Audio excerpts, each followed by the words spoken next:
When I was 16, I bought my first camera. I always knew that I wanted to create, so I started by filming my day-to-day life and the things that I enjoyed doing.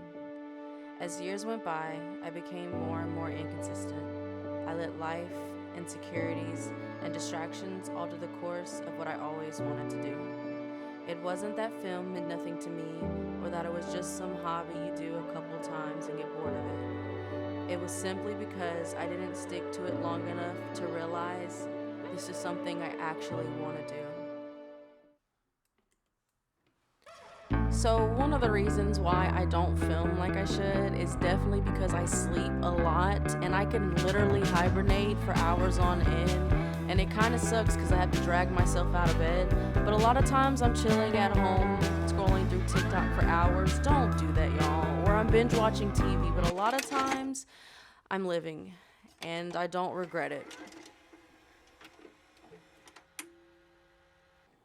So, life be lifing, and truthfully, the last thing on my mind is to pull out a camera and capture everything that I'm doing. But in the last several years, I've moved, I've traveled, I've met new friends and seen new things, and I'm very grateful for that. But I would prioritize living in the now than pulling out a camera and making sure I'm getting that shot. And your girl be working, and working be taking up a lot of times because bills gotta get paid, you know. But I will make it a point to capture more because at the end of the day, all we have is memories, and it would be nice to look back on them. So definitely gonna work on that.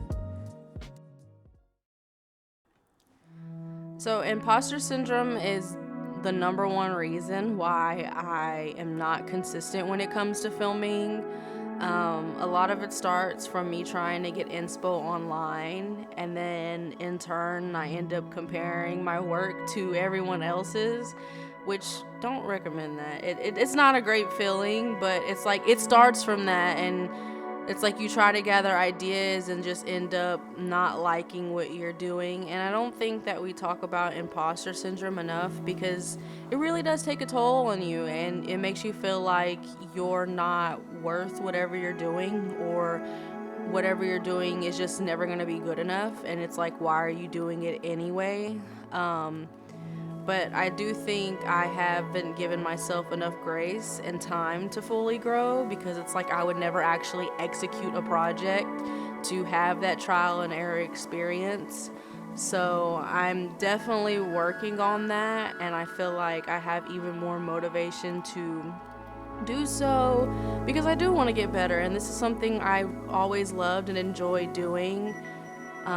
So I guess my advice for myself and to anyone who is struggling with that is that you'll never know unless you try, and you'll never grow if you don't do.